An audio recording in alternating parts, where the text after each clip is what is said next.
Everyone's entrepreneurial journey is different, and to me, that's what's so fascinating about the experience. It's also part of the reason I started this podcast because I knew no two stories would be alike. Taking this into account, one might argue that Dan Mirth's business started like many others in that he created products he wanted himself only to find out others were willing to buy them. However, this is also where his story differs. You see, Dan built a desk, and then his wife Sarah found a product competition to submit it for, and they won second place. Then they submitted the design to another competition, and in a week, they branded the business Artifox, built the brand's website, even shot a video, all in a week. Oh, and then wound up being selected as one of the winners. If that isn't efficiency at its finest, I don't know what is. I recall a Venn diagram where three circles were comprised of awesome brand, quality product, and cheap or discounted, and the middle where the three intersect stated this doesn't exist.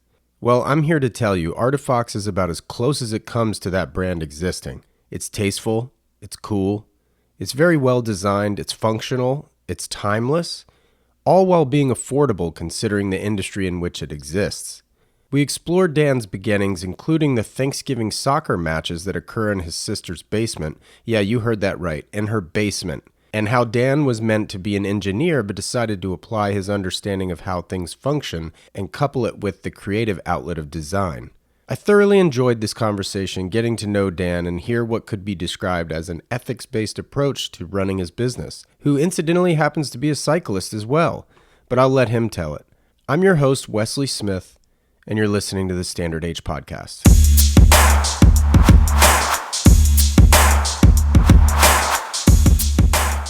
Well, listen, man, I really appreciate you taking the time to join the show. Yeah, no problem. Yeah, I don't know how much you've heard the show, but we usually start these things off with sort of, just basic background stuff. I believe you're based in St. Louis, correct? Yeah, that's correct. Now, were you raised there as well? Yeah.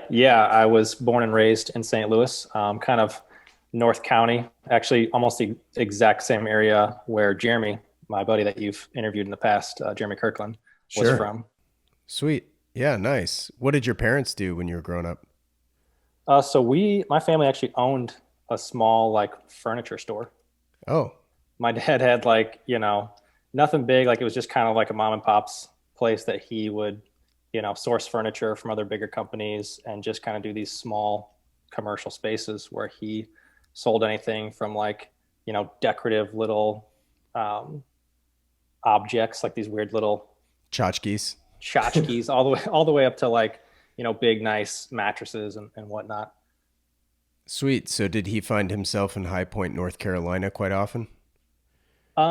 Sometimes, a lot of times going down to like Mississippi and going to Chicago to all of the kind of big trade shows and fairs where he would go kind of purchase from the bigger suppliers. Nice. And then, yeah, I mean, he just had like these kind of small stores. It was a very humble business owner, not really one of those, giant corporations or anything. Right, cool. I grew up about 45 minutes east of High Point, so I just know that that's like a hotbed for furniture. Yeah, and now it's like if you're getting like American manufactured stuff, that area is definitely where you got to go. Kind of Cool. anything in the east northeast, you get a lot of really high end stuff, which is kind of where some of our stuff's being produced now. Oh, cool. So you are producing stuff over there. Yeah, more recently we've kind of started talking to some manufacturers over there, and then specifically some in Vermont at the moment that Sweet. do really like more high end furniture. We kind of when we started in St. Louis, just by necessity because of proximity, we were working mostly with and still do work with some more like kind of cabinetry um, type companies that do more like casework. So Mm-hmm. high-end furniture wasn't their wheelhouse. We kind of had to educate them and like them educate us and find a nice middle ground. But more recently, we've gone out and found these more high end furniture manufacturers to kind of um, really start to take things to the next level. So what kind of things were you into in high school? Like what were you like in high school? I mean, growing up as a kid, I was always going to be an engineer. My grandparents always said, "You're an engineer. You're going to be an engineer." I played with Legos nonstop, took all my toys apart, put them back together. So it was always like engineer, engineer. So it was either like engineering stuff and like physics, or it was sports. Because my whole family, so I come from a family of 7 siblings, and we all Wow. play sports. And so like you kind of were just, not ruthlessly forced into, but like just by, again, like proximity of a bunch of athletes, you were kind Yeah. of just like, oh, I'm going to play soccer, I'm going to play baseball, I'm going to play lacrosse, because that's what is happening around me. So it was like soccer specifically nonstop. We all played soccer, still all play soccer. My sister has a soccer field in her basement. um, Wait, what? Hold on. Wait, she has a soccer field in her basement. Yeah, so my sister has 4 kids. One of my sisters has 4 kids. They all play soccer, and she bought a house a few years back, and it just happened to have like an indoor, like soccer field, like a little turf, and like walled up, and all of the windows are plexied over so that you can just go down there and just kick a ball around. And it's And fun. Every time we go over there for a holiday, we end up in the basement playing for a couple hours. checking people up against the wall. Yeah. That's insane. So I'm just curious, like, what are the dimensions of this basement? I mean, it's not giant. Like it's kind of like I would say the field is probably like 25 by 50, maybe something like that. Maybe even a little bit smaller. Well, still, I mean, 50 feet. That's a good sized room. Wow. That's awesome, man. That sounds super fun to work off that turkey over Thanksgiving, I'm sure. Oh yeah, yeah, yeah. You end up getting real sweaty. You come back upstairs and everybody's like, "What are you doing?" Burning it off before you consume it, I guess. What did you ever have a job in high school, or were you just like focused on sports and practice and stuff? Yeah. So I either was working for my dad. So like that was kind of one of the things that probably got me into furniture, right? Was working at his kind of facilities. And a lot of the times my job would be, just because it was, in my nature to like build things and take them apart, was to like put together the displays and like assemble the furniture for the showroom, and, piece things together. Maybe if he had a whole bunch of stuff that was kind of, end of inventory, trying to make it into new inventory. So that kind of stuff, honestly, is probably what got me into building and furniture in general. What is your dad up to now? Is he retired? Does he still have a store? Or? No, he's so he kind of retired as an owner. I mean, really, probably in like 2008, when the markets Hmm. kind of crashed and housing markets crashed. He kind of had to just kind of bow out and get rid of everything he had, and was not good at all. But since then, he has gone and just taken his experience, and now he's more of like a rep for other massive kind of corporations, where he just kind of goes around the Midwest and buys and sells kind of on a small scale. It's kind of like he's almost like half retired. Cool. So is he helping you at all then? A little bit. He's definitely like old school about it. So it's always like, he's like, oh, this is what you should do. And it's like, well, it's a little different now, but the foundation of what he's talking about is always super helpful, especially when it's just like kind of owning a business thing, where it's like, talking about, allocation of capital, and being like, okay, well, if you have inventory, that can still count as capital. And here's some like things that I've learned along the way. And those things are definitely useful. You got to always kind of take it and be like, okay, how does that old school mindset apply in like modern business? Right. So to an extent, yeah, but it's so different how we sell it, and the fact that we're designing and manufacturing ourselves is just so different than kind of buying and selling things Right. almost as like a commodity. Yeah. Kind of the wholesale model type of thing. Yep. Right. Right. Where'd you go to college? So I kind of jumped around right after high school, and neither of my parents went to college. So a lot of my Oh, siblings cool. did, but my parents are very like, open to any type of path that you want to take. They aren't like the type that's like, here's the track that is set in front of you. You go to college, then you go and you get your master's, and then you go into the workforce. They're more like, what do you want to do? Like, what are you interested in? You don't have to go to college if you don't want to. You could get a job. You could, kind of go down any path, which is great. And I think that actually kind of helped me do what I wanted to do and not what I thought I was supposed to do. Mm-hmm. Like I said, I was always told that I was going to be an engineer, and I started doing that. So right out of high school, I wasn't sure where I wanted to go. I kind of toured a few places and some spots that were more engineering focused, but didn't have soccer. And then I went other places with friends that were playing soccer that were, maybe not as good of a school, but they had half of my high school team on it. So I actually ended up going to a community college right out of high school, basically to play soccer and kind of experiment with what path I wanted to go down. So I got to Right. kind of, for pretty much free, got to jump around and kind of explore majors. Was still focused on engineering at that time, but pretty quickly I realized that engineering is not as creative a field as I kind of was built for, right? It was like all Right. of the mechanical elements of it, all the problem solving I loved, but I wasn't going to, just want to build gears and components to something, or, just be part of a building like where an architect gets to design. And I'm just going to have to solve the problems to make sure that it can actually function. Yeah, totally. So pretty quickly, I kind of started to explore more stuff. Like right at the end of my scholarship, I was like, all right, I don't know if this is what I want to do. So I'm gonna try graphic design. I'm gonna try architecture and like drafting. I'm gonna try like a little bit of video. And after that, I kind of switched and was like, okay, these feel more like accurate to kind of my personality. Mm-hmm. So I kind of switched over into graphic design primarily. So it was like fine art with a focus in graphic design, and Right. ended up, it kind of added some more time to my college career.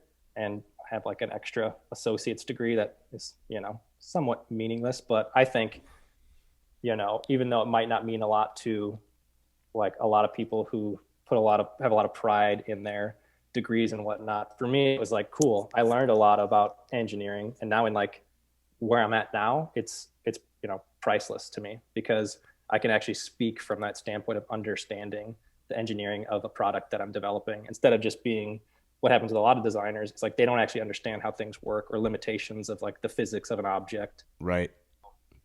I think it was kind of great and a blessing in disguise to kind of go down a path and then switch to another path.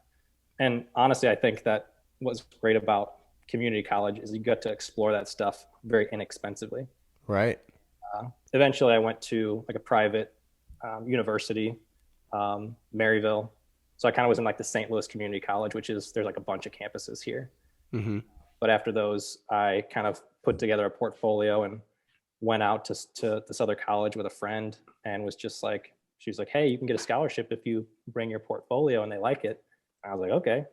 And took that and got, a great scholarship kind of just out of nowhere. And I was like, all right, I guess I'm going to keep doing this and keep learning, which was great because it kind of paralleled what Sarah, my wife and co-founder of Artifox, was doing, except for she was going to get her master's in architecture, and I was just trying to get my bachelor's at that point. Oh, funny. Well, that's cool. So did you guys meet in school? You and your wife, Sarah? We actually met as kids, basically like high school time. She actually, again, like to reference Jeremy, who you've interviewed, her and Jeremy went to school as kids. And then like Jeremy was one of the many people I met in high school and kind of started to kind of latch onto a new group. And that's through all of that is how I met my now wife, Sarah. Oh, that's sick. So were you into punk and hardcore as well? A little bit. Actually, Jeremy got me into a lot of music early on that I kind of wasn't really into. I listened to like oldies and stuff with my dad all the time, and so wasn't really into anything specifically until Yeah. that moment. And honestly, something interesting is like before high school, I was homeschooled all the way up till high school. Oh, no way. Yeah, so a lot of like my personality was formed by like my kind of family unit, and I still had tons of friends from sports and stuff, but Sure. not on the level of what everybody else that was going to school constantly. So what number are you in the line of seven? So there's five boys and two girls. Both my sisters are older, and then I got two older and two younger brothers. So I'm like right in the middle of the boys, and right Right. below the middle. Interesting. Yeah, when there's that many kids, you don't really have middle child syndrome, I guess. Like you just everybody's like it's just you against the world, right? The Yeah, and the we still do that sometimes. As like adults, me and my brothers will be like basically a whole like indoor soccer team, like borderline the whole team, and then we'll bring in like cousins and stuff, and we'll do like basically a whole family team, and it's not that hard to field a full team like that. Are you just challenging Jeremy and Sean to come over to the basement and just roughhouse them up in the indoor soccer arena? Oh yeah, Jeremy never got as into soccer as Sean did. Sean and I used to play a lot just for fun. And when I told him that my sister got a house with like a soccer field in the basement, just blew their minds. Like, of course. I mean, why would it be any different for the Mirth family to not have a soccer field in the basement? That's incredible. So, I'll ask you a Jeremy question that he asks. What is there a particular album that you kind of gravitate towards throughout your life that you always go back to? It kind of goes in chunks. There was like different albums that I really liked at different times in my life. Probably like right out of high school, late high school, there was like a few bands that I liked a lot, and some of them I don't like as much now. But like early on, I would say I really liked Muse. Oh yeah, totally. Yeah, sure. Their early stuff I really liked, and then I liked Kings of Leon a lot back then. Sure. Really loved some of their early albums. Now, I mean, it's kind of they become very pop rock, which is fine. I don't get mad at people for selling out and getting paid to do their art form in a slightly different way. But Yeah. that was some stuff. Um, you know, I mean, it's hard to kind of narrow it down. Things that I listened after that because I'm the type of person that doesn't only gravitate to one kind of genre. There's a few that I don't love, but Right. Right. I just appreciate kind of all the different genres to some extent, and I jump around quite a bit. Yeah, so I kind of relate to that only from the perspective of I play drums, so I really just kind of gravitate to bands with good drummers, like or drummers I respect. So they're not always in the same genre, of course, because there's such different ways to play the drums. So I'm always intrigued with people like doing stuff that, for example, I would never think to do or play in a way that is just completely out of my realm. And so I just hold those types of bands and stuff to high regard just because I couldn't physically do it. Right? uh, Yeah, there's definitely something to appreciate in someone else when they can do something that you're not quite there yet, or maybe could never even get there. yeah. Being able to kind of step back and just appreciate that for the talent that it is also is always humbling. Yeah, for sure. Well, you mentioned you founded the company Artifox, which is your company that you've uh, founded with your wife, Sarah. You guys are roughly 7 years old now, I guess. Yeah, yeah. It's So, probably how did it come about exactly? Like, what was sort of the impetus? so. I mean, we kind of have to tell this story all the time, and it really is. It's interesting always to look back at it and try to figure out like the specific moments. And Right. the moment that we always look back to is I was living with a bunch of friends. Almost like a little mini frat house of sorts, but more of like a bunch of ragtag goofballs that just lived in one guy's house that was owned or that owned it. And during that time, we had a lot of people over, like a lot of like parties and stuff. But I was also working freelance graphic design and like video work at that time. And so because we just none of us had any money and we all lived in this house, we would always just kind of build things and kind of make our own furniture and stuff. And I was always like making furniture for different spots around the house just for fun. And I kind of outfitted my room that then became like my office, and then our future offices with stuff that I was just making.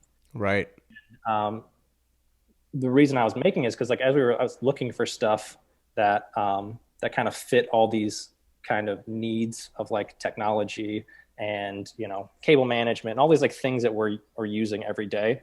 It was either that you would find some crazy super like tech heavy product that like was not attractive. It was just super utilitarian, had all these crazy attachments, or you were gonna have to find something that was like super nice, like a nice mid-century table or desk that really had no function. It just looked pretty and had a surface at the right height.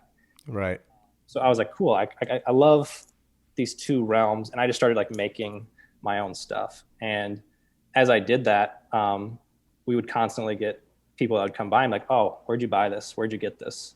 And I was like, oh, I made that. Like, oh, cool. Like, when are you gonna start selling them? I was like, I really thought about selling them. I'm doing graphic design right now, which, is great. I know how to build a brand. I know how to build a website, I know how to do all this stuff and market and video. But I never had really thought too much about getting into like actual hardware, actual product design until that moment. And it kind of started to snowball from there, where it was like showing enough interest and like, okay, cool. Hey, maybe we should enter some of this stuff into a contest. And I think Sarah came across a contest online with, I believe it was Apartment Therapy, which it was pretty big website at the time. Yeah. They're still around. They're still doing stuff. But they were doing this competition where it was like, hey, submit your product and your brand and your website to be featured on this. And eventually you could kind of win a big prize and be featured on even more sites and whatnot. And I was like, okay, cool. We didn't know a whole lot about it. We had no idea what previous competitions looked like on this. We just thought, cool, it's in like a week. I have a design that we could make. And let's start spitballing branding, and I can start working on a website in the background. In probably about a week, we put together the brand, put together all the iconography and stuff, photographed and built a website and made a little video of what was our like very first product, and then put it into this competition. And pretty quickly, as that kind of competition started to progress, we saw like legit brands popping up as like top 30, and they're going through all of them, like who's going to be like announced to move to the next round. And early on, we're seeing like legit brands. We're going to their websites and they've been selling stuff for a long time, and we're like, oh, this is beyond our reach. We're right. We're outgunned in this competition from the get-go. But over time, we would see like other kind of little smaller brands kind of pop into there, and then eventually they announced that we were, in the top 30, and we're like, oh my gosh, this is kind of real. And instantly after that happened, we started getting phone calls from all around the world and or emails saying like, hey, when can I get this? I live in Australia, or I live in Japan, or I'm looking to outfit my space, and how many could you make? And we're like, oh my gosh, we have one that we built in my backyard in a little shed, and we have no idea how to manufacture or produce this stuff. So that was kind of that turning point. And as the competition progressed, we became like a top 3 in this competition, and ended up losing to like some weird little cat scratching post that was made of cardboard, something weird like that. So it's kind of like a little silly, but that's amazing. But it was fun. And like in that moment, it was like, okay, cool. And as like all that interest came in and all the comments start rolling in, it's very validating to say, okay, maybe we have something here. And then after that, there was another friend said, hey, there's a local business building competition that you guys can enter. It's called Arch Grants. It's specific to St. Louis, and they've kind of expanded to other regions. But the whole idea behind this is to keep or bring in businesses to grow in St. Louis, to just build up that economy there. Oh, and very like, okay, cool. cool. Like maybe this has kind of got some traction here. Maybe we can take that traction into this. And they give away $1 million in like no strings attached funding to, I can't remember how much it is. 50, it comes out to 50K per company. Wow. And so, yeah, I guess it's like 20 companies. And so we submitted into that, and it's kind of the same thing. Like there's a lot of people coming in that are like pitching, and it like, again, it like narrows it down, and like you have to go through these different stages where at first it's a business plan and then like a web link, and that's it. And then it's like, okay, cool. We thought that was good. Now we want to talk to you. Okay, cool. That was good. Now you're going to have to present in front of a huge crowd. Okay, now that's good. Now you have to, talk in front of like these, legit business owners and business creators and entrepreneurs from all across the country. And we kind of went through that whole thing and ended up winning one of those. So then it was like, okay, now we actually have a little bit of seed capital.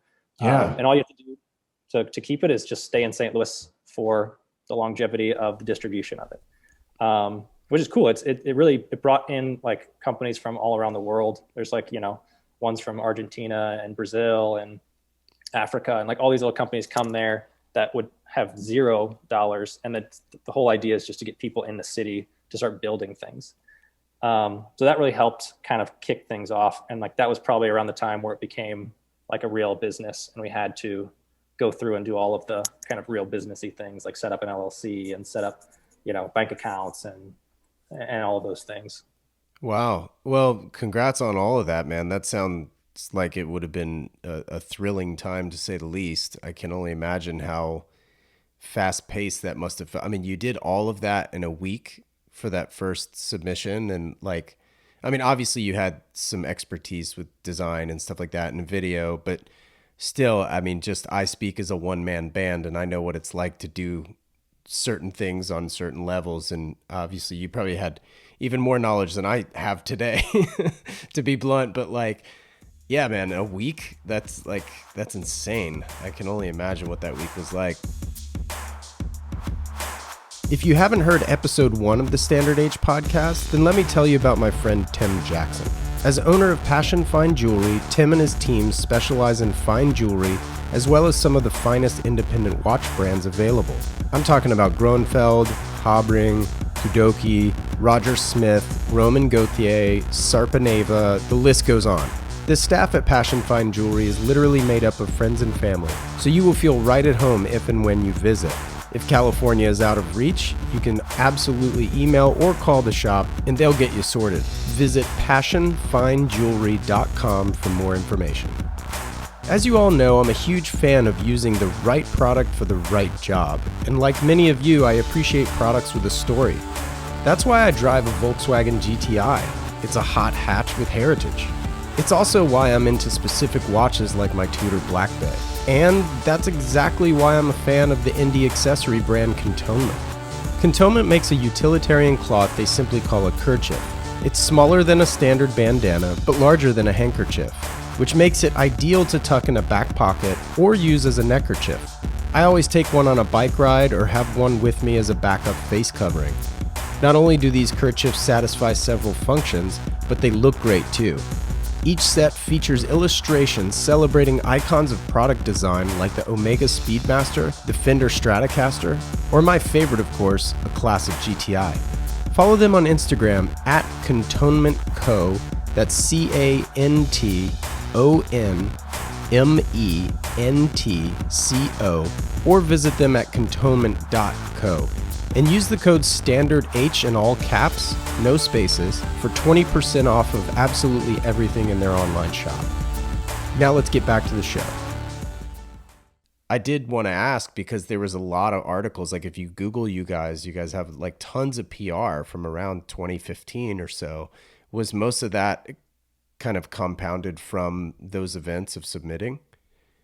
Actually, there was kind of a big gap in which it was like, okay, now we have to spool up and turn this into something real. Because again, at that moment, we didn't really have a lot of capabilities. So then It was like, okay, now we have to start finding manufacturers.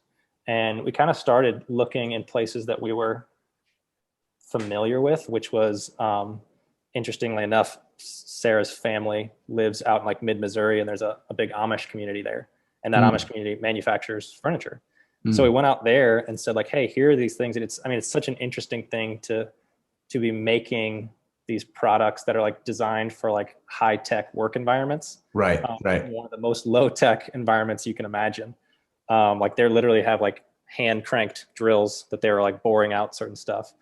And so some of our first ones that we then kind of our samples that we evolved our first desk into, because again, it was like, at that point, it was like, okay, how are we going to manufacture this? It was overcomplicated. It was a crash course in like actually like manufacturing design, where it's to say, you have to design this thing to be made, not just to be liked, Right. You have to be able to work within like economies of scale of each part and all these things that we had, again, never had to deal with. So like, okay, let's redesign and let's find the first people that we can to kind of start manufacturing. And we just looked at like some local people and this Amish community. So with those, we then kind of built out our first site where you could actually purchase from. Actually, this was the timelines are a little bit mixed, because this was kind of happening during that competition, because we actually, at the very end of the competition where they're like starting to go through the final phase, we got to say, we already have pre-sales of our products. And that was a big deal. And I think that's probably what pushed us over the line, Sure. kind of get that funding, because again, they want real businesses. And so I Right. think we were one of the few ones that could say like, hey, we're a product company, because a lot of them are technology companies or even some not-for-profits that are trying to do really innovative things. But at that moment, we got to say like, yeah, I know we're a product company. I know this isn't like the sexy tech kind of, bubble that's happening right now where everybody wants the next Facebook or MySpace or something. Right. So we were kind of in a weird position where we were one of the few hardware and even less techy a furniture brand. But we kind of pushed the idea of a new kind of e-commerce way of selling furniture and whatnot, which actually ended up to be true and has continued to grow. So yeah, anyway, so fast forward back to us trying to solve manufacturing for real as these orders are coming in, because again, we kind of kickstarted it to an extent, like ourselves on our own site. Luckily, there's platforms popping up that had pretty decent commerce. You could do stuff in some of the WordPress add-ons, and I think Squarespace was popping up there, and then Shopify, of course. So it was like, okay, cool. Now we actually have people's money to then fund the manufacturing, and we were open with it. We let everybody know these are pre-orders; these are still being manufactured. But luckily, people were okay with that, and they're expensive too. Like our products are not some cheap thing that you buy on a whim. Right. Around $1,000 to kind of get into some of the bigger products. Yeah, which I think is a nice sweet spot, right? Because like from a price perspective, you kind of land somewhere between IKEA and like the mid-century modern stuff, which could be several thousand, if not 10 grand for a table, depending on the size, right? So was that sort of by design, or was that based on costs? Like, how did you guys go about your pricing? A little bit of both, right? Like it's expensive to make things in the US, but Totally. we didn't want to just, go hyper premium and really just try to sell ourselves on a brand. And honestly, we couldn't at that moment. Mm-hmm. So we said, okay, what would we want? Again, like we're kind of our own customers to an extent. We're creative professionals that work at desks all the time, like you sitting at right now, like your furniture behind you, like all that stuff is things that we had as well. So we kind of started to say like, okay, what would we want? What could we afford? What could young professionals afford? Because I always wanted Herman Miller furniture, right? But I could never afford it. Who doesn't? Yeah. So it was like, okay, what's like a nice middle ground there? So we really did we started to build it out and say, okay, what is like the operating costs and what are all these things and what kind of like do you have to build into this to make this work? And that kind of is where we landed on our pricing. And realistically, like a lot of other companies that are bigger selling something like this would have to sell for far, far more because of all the middlemen, because of all the kind of branding expenses and marketing, huge marketing budgets. So we really tried to find a nice middle ground there. Yeah. Well, so we're going to jump around a little bit, but well, first of all, I want to get it out of the way. Like, how did you guys find your name? Like, where did that come from? Yeah, during that online competition, we knew we had to have something, right? Because you can't just say like generic Dan's furniture. desk. Right. So we started to kind of just do what I had done with other clients and stuff, where it's starting to just like word cloud and starting to pull things together and starting to combine words. And this is like more of a modern problem than historically, but like what URLs are available? Like what can you actually get a hold of that when people do learn about you, that they can quickly find you? And what everybody does is they go to Google, they search the name, they search whatever kind of key terms they can. So we really tried to say, okay, what can be unique, but like memorable and have like some sort of meaning.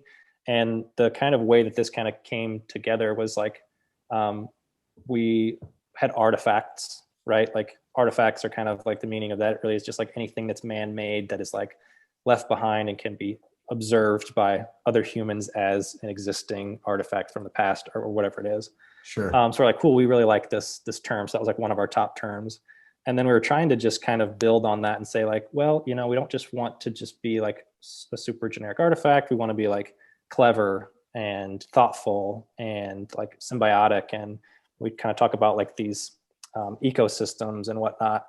And so we started to kind of look at like animals and more like natural things like foxes, and Right. foxes are clever. And so it was kind of this like fun, just little word mashup of artifacts and fox, so that we're like clever artifacts. And then you get a nice iconography out of that and branding out of that.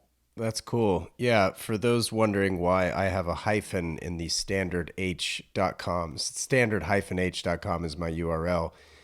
When I searched Standard H, yes, it was obviously available from an LLC standpoint because it's, the throwback to the shift gate pattern of a car that millennials and anybody younger doesn't know anything about.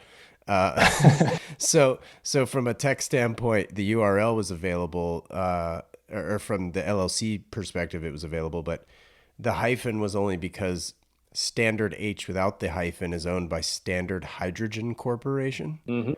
And those jerks won't sell me the URL. They won't even respond to my emails. So I gave up several years ago, but like whatever. That's kind of funny. So you started with a desk, and through some of the articles online, you can find like this sort of board, like with a hook, sort of wall hanging bike rack that you guys produced as well. How many, like, what does your assortment look like today? So today we've expanded to quite a few more SKUs, all of them kind of focusing again, like we kind of, since we started with the desk, we started to move out from that, creating accessories that work with it, and that even like integrate into it. Because as we evolved, so did our products. So the first ones were a little bigger, a little heavier, a little chunkier. And so we kind of started to create things that are easier to ship, because pretty quickly we realized, okay, like that's the hardest part is distribution, like Right. physically getting these big objects to our customers. So we started to design things based on some of these standard shipping dimensions that UPS and FedEx, and really anybody works with. So we almost started to design backwards from some of those dimensions at one point. And once we kind of started to get that dialed in, it was like, okay, cool. Now we have an understanding of this kind of pipeline, and we want to sort of create efficiencies for that pipeline. And of course, again, creating ecosystems within our kind of brand that say like, okay, cool. If someone buys this, they're going to like this, and they're going to want this. And if they're building out their space, they can really start outfitting the whole space like that. Right. So I love bikes. I love to ride. So the bike rack was one of our first kind of like tangential kind of products that we did that kind of came off of that. And it's like, okay, cool. I like to ride my bike to work. I need to put it somewhere, and I want it to look cool. And when it's not on there, I want it to look cool, you know? Nice. And again, with the shipping, we started to understand, okay, what are the dimensions that we can ship within? And so again, it was kind of that same thing of like kind of designing for yourself, where you're saying, okay, what would I like? What can I make? And then what can be made? So that kind of helped push us to a next level and kind of expand our reach into a new demographic that wasn't just necessarily like creative office professionals, right? It was like, I like cycling, right? And whether you do that for a living or you do anything for a living, you don't even work at a desk, it's like, cool, that kind of you can be pulled into the brand from that side. So those were like the first two big products that we did. Was we kind of evolved the desk a little bit, again, constantly getting into efficiencies. We've gone through like 3 or 4 iterations of the desk. We've had like, cause right now it's just called Desk O2 is like our primary desk, but there was like kind of in betweens even in that first generation. So as we kind of expanded and figured out those things, we started to get into like new materials and whatnot. That's why like we started to say, okay, cool, we can do bent steel and aluminum and powder coated. So kind of we start to add little capabilities, and then utilize those capabilities to expand into new areas. So then we kind of, fast forward quite a while, we started doing the side, saying, okay, cool, this can be used again in that same space. It can be used right next to the desk and right next to the bike rack, but can go into new rooms in the home. So you can use it as a nightstand. You can use it as a side table next to a couch. You can, of course, use it as like a little filing cabinet. and really making these like very highly functional, but like can like fit in anywhere, and kind of the features and whatnot become somewhat invisible, which is something we always kind of look at, is like that subtlety of all the functions, Right. and like just keep kind of expanding into new rooms, as we kind of go. That's awesome. Well, how many people make up the team now? There's you, there's Sarah. Who else is there? So on our team, so we kind of, it's kind of interesting. It's kind of layered in a few ways, that we have a lot of creative in-house, and then we have manufacturing partners, and then we have like distribution hubs.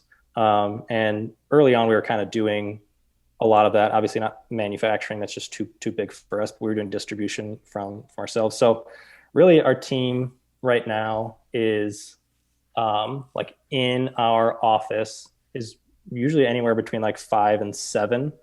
And then we have like some other outlets, other contractors that kind of come in for photography and video.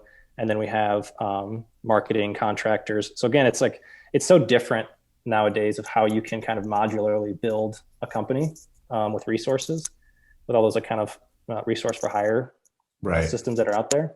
Right. So our core is usually between like 5 and 7. And then, I mean, that can expand upwards of like 15 plus, depending on who we're contracting at any given moment and what we're launching and what we're working on. Sure. And this is still a direct to consumer brand, or are you carried anywhere? We're not currently carried anywhere. Sweet. We get a lot of interest for that sometimes, but it's always tricky to navigate because we've kind of built ourselves as a direct to consumer, company, and we try to kind of keep our pricing structured so that people can afford us, and it gets a little tricky as you get into that. You have to like Right. pad it for additional people and whatnot. Right. Yeah, totally. Who would you consider to be your closest competition? Um, it's it's kind of interesting because we will hear anything from, saying like, oh, I could run to IKEA and have a desk. Um, or it's like, okay, people would be literally like shopping, because those people usually aren't the real customers. They're just, they fell in there and are kind of saying like why they don't understand kind of, the pricing and the materials and like all the things that go into it, and American made and everything. So there are those like on The fringe. weird, Yeah. yeah, fringe there. And there's people that are looking at, honestly, like are like more serious competitors are those like higher end, like the Herman Millers, like the Mutos, like the Knowles.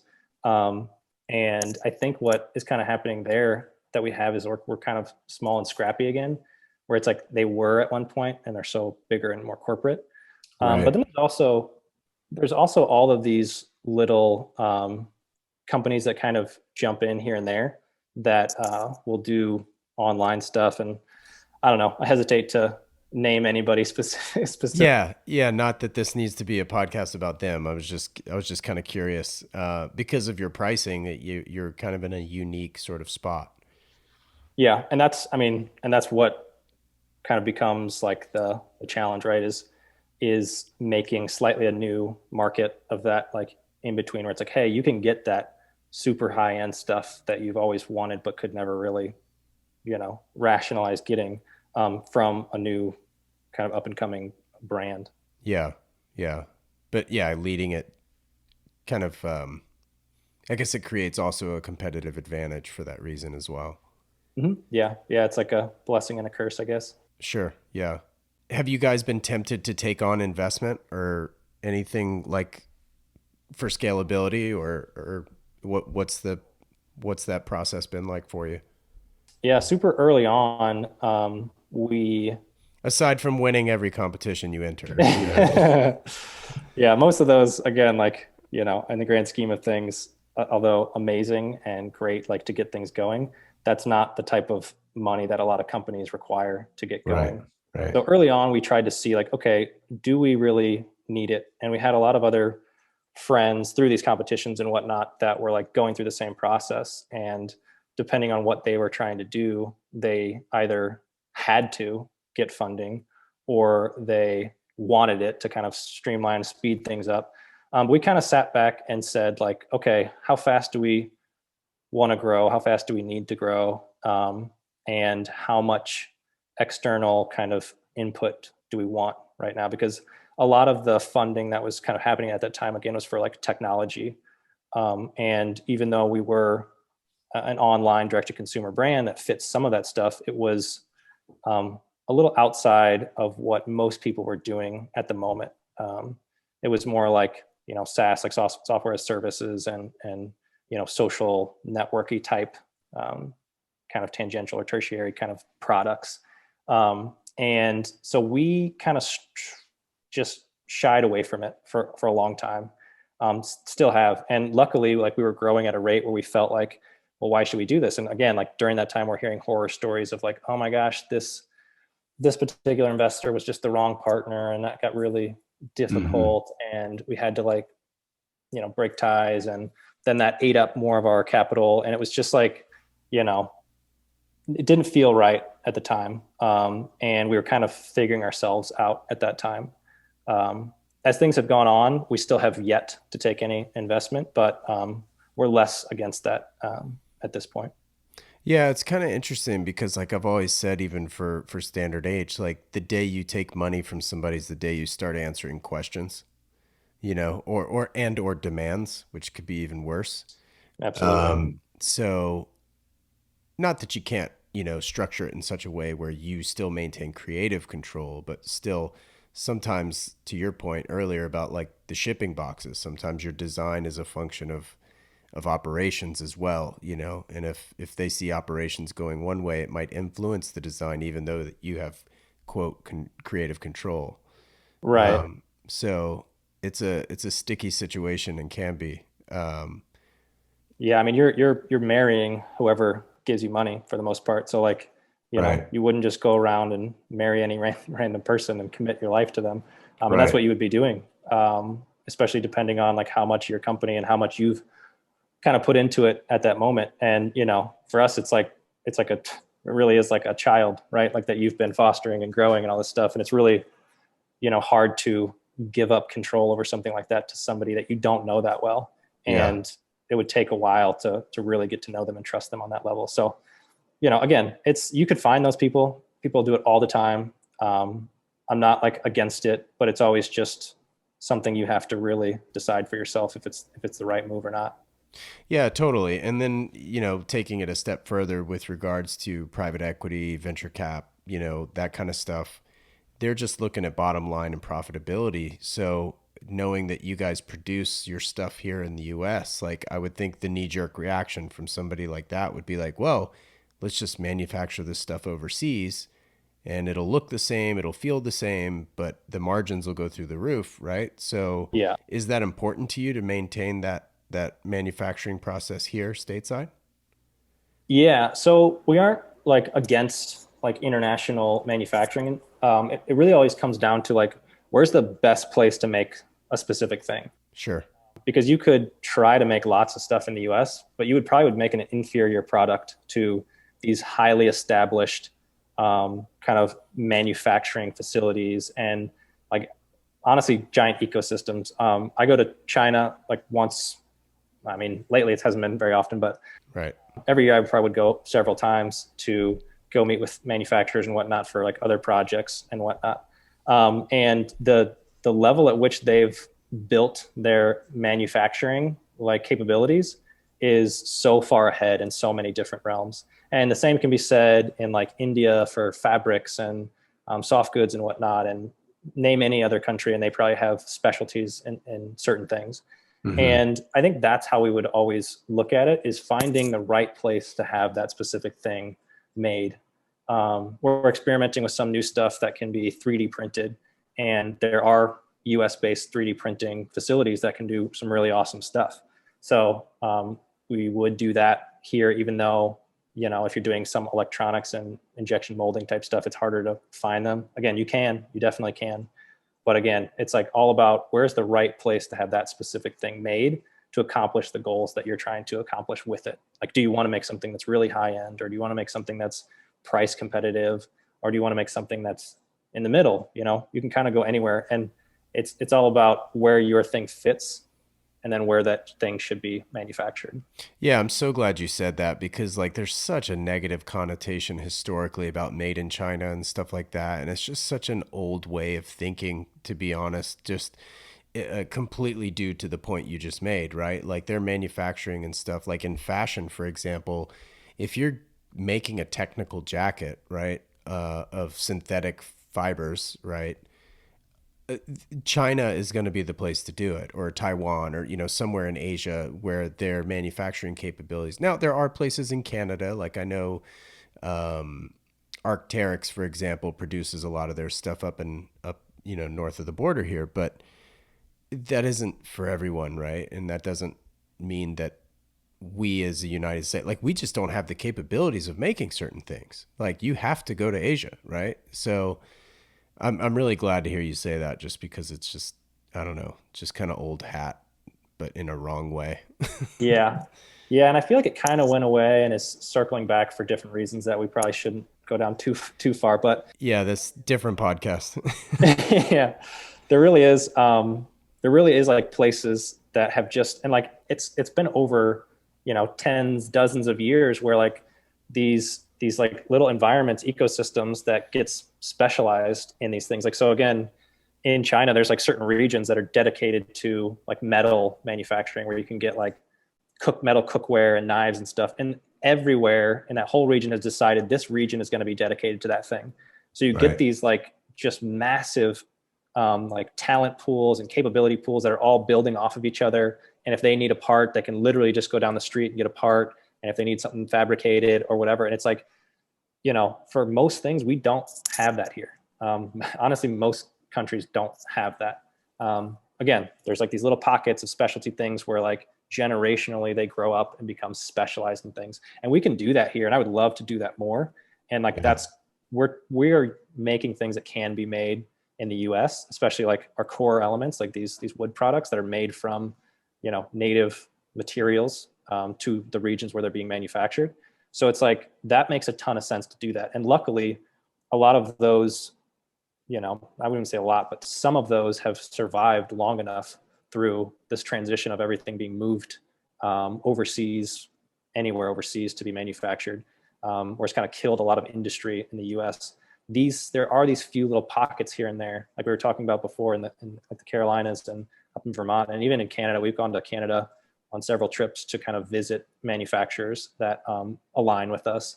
They're still there, and hopefully we can kind of latch onto those and start to kind of grow them and rebuild some of like the U.S. manufacturing. I would love to see that. Yeah. We have other friends that are doing domestic manufacturing and kind of trying to grow that as well. Cool. What are some of the native woods that you're using for these wooden products? Like what's native to St. Louis area So or Missouri? we use walnut, like a black walnut, and there is like Missouri black walnut. In fact, we are at Sarah's family's farm. We are replanting as many trees as we can on her family property to grow walnut. And walnut, this is kind of an interesting like sustainability kind of dilemma that we get into, because it grows extremely slow. Like it takes generations to grow this material, and Yeah. we're using it. But the way that we look at it as, yes, that's the case, but this product, if taken care of, will last literally forever. Right. You can hand it down to children and grandchildren and great grandchildren if you take care of it. So if our customers take pride in this, then it doesn't really matter, because yes, it took a long time to make this, but it's going to last, again, indefinitely if you take care of it. All the materials that we're making things out of, we make our products so they can be assembled and disassembled like infinite times. Unlike, IKEA, where it's like, if you try to take that thing apart, it's done. Right. Right. That's its last existence there. So what we do is say like, okay, cool. We're going to use these like very kind of valuable raw materials, but we're going to make things that we believe can last long enough to kind of make up for that. And of course, like I said, we're buying from these farms and these manufacturers that are doing things in the right way, and they're all kind of like certified in all the things they need to be.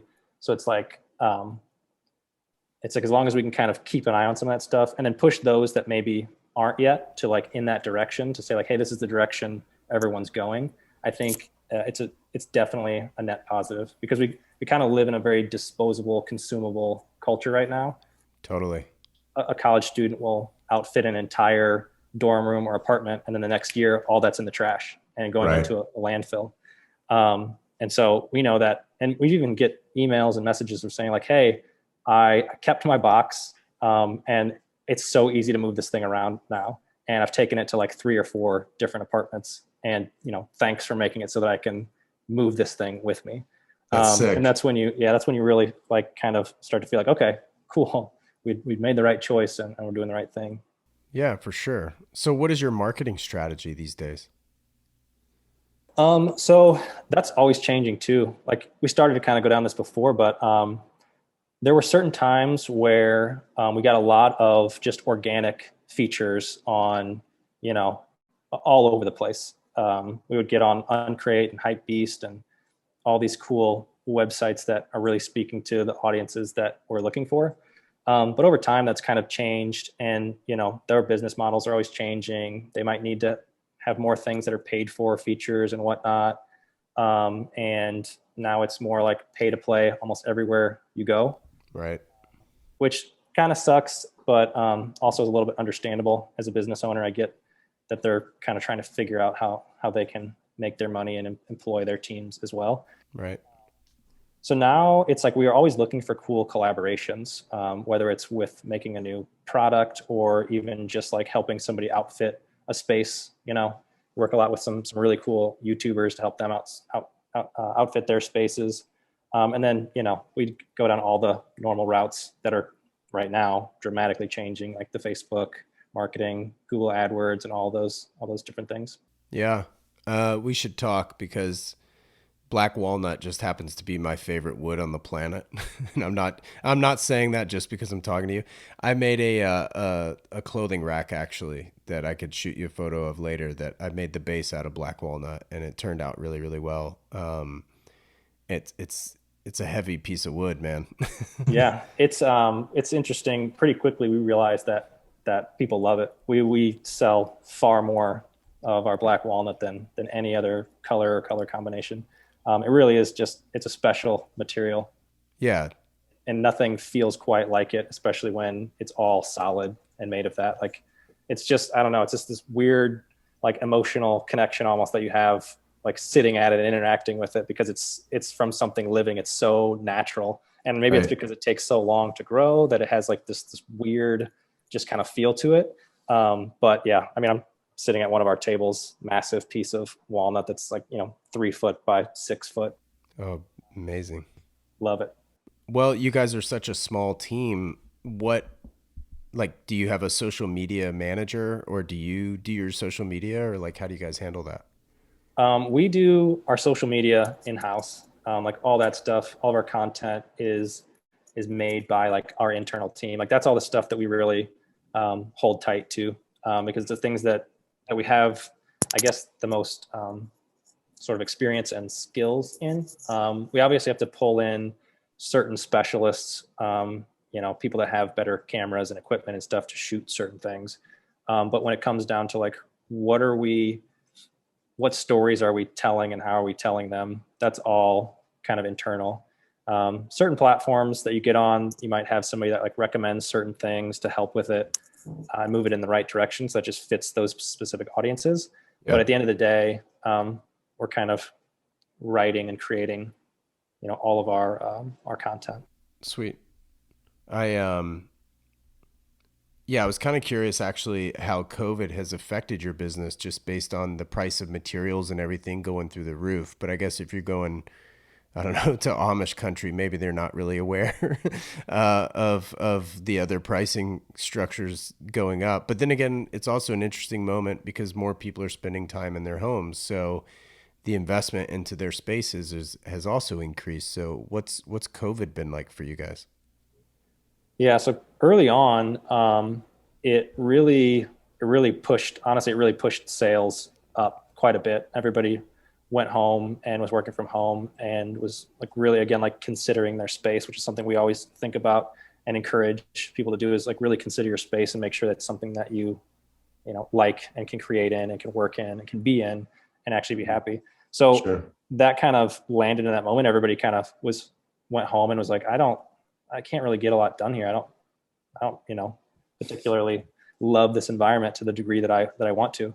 So Mm-hmm. that kind of really pushed things up. And of course, working from home, we sell desks, that helped a ton.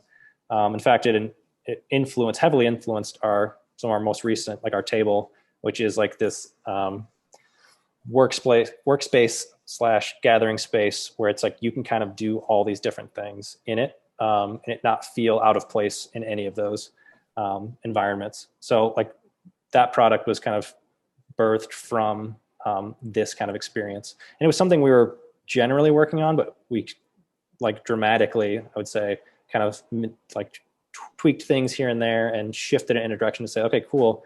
Yeah, we wanted to do a bigger desk, and yeah, we wanted to do a table, but like, let's find this nice middle ground so that people that are at home, especially people that don't have like an office, right? A lot of people's kitchen tables and countertops turned into their offices for, better part of a year. So Sure.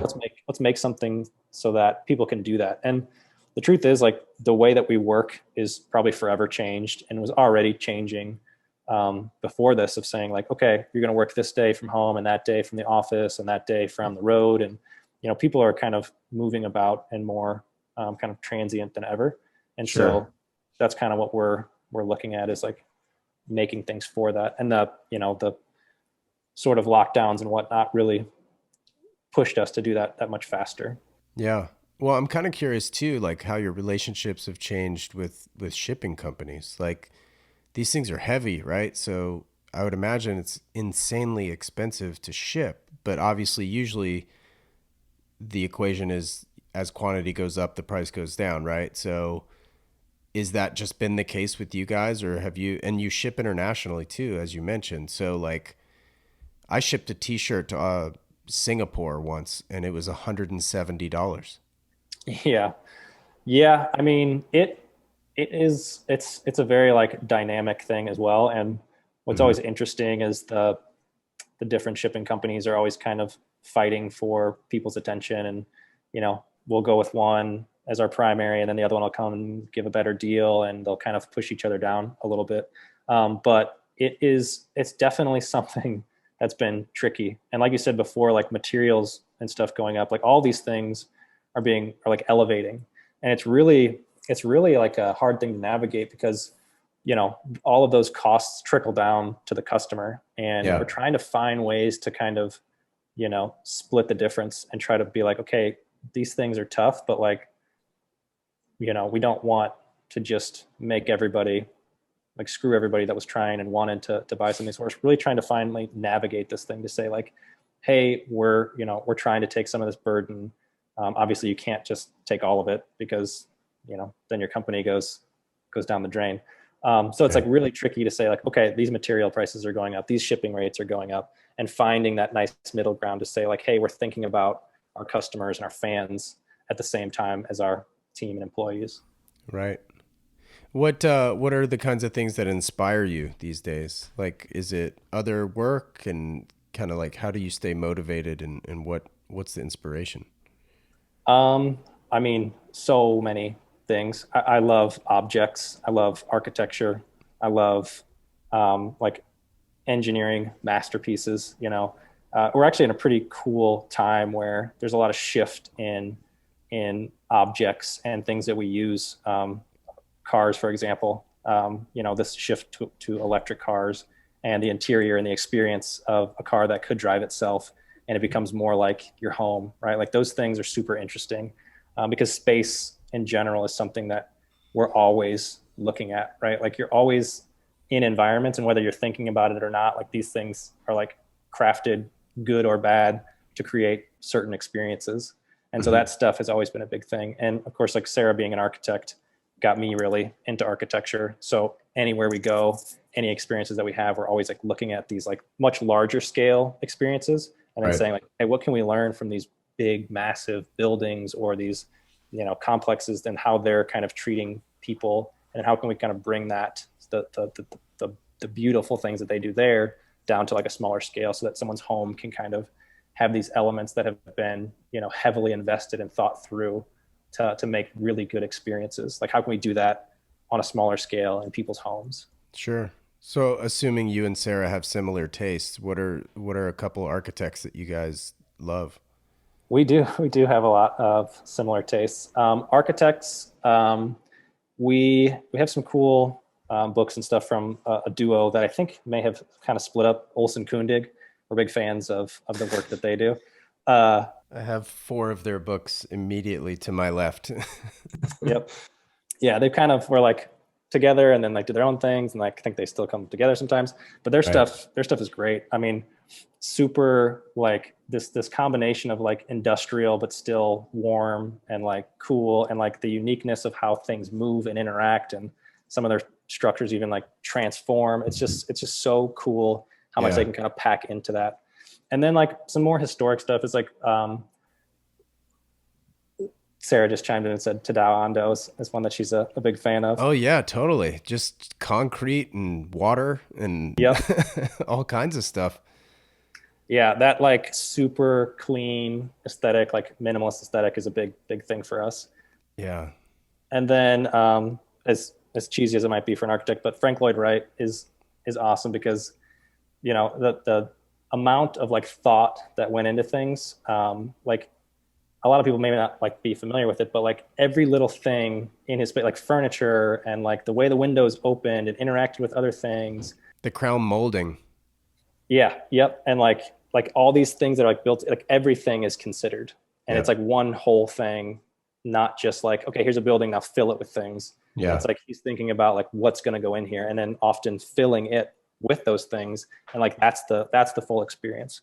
And that level of like detail and thought, and again, like building like a full ecosystem of things that relate to one another is something that really speaks to us. Yeah, one thing I love that Frank Lloyd Wright did as well is not literally, but somewhat puzzle piece like, where like the outlines of certain areas on the walls could then, like, the negative space would be the chair in front of it, that kind of thing. Like that sort of, Yep. yeah, it's just, yeah, well, to your point, just everything thought about.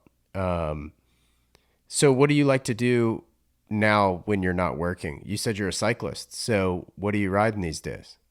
Most of the time, I ride my father-in-law's hand-me-down like 1980s Fuji. It's too Amazing. small for me, but it's fun, and I You're like. just more arrow.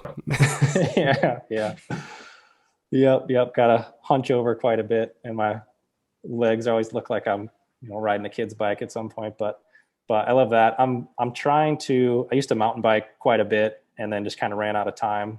So I'm trying to get back into that. I have an old like K2 attack that I got for super cheap because someone bought I don't know if you remember the old Nissan Xteras used to come with Yeah. pretty high end mountain bikes.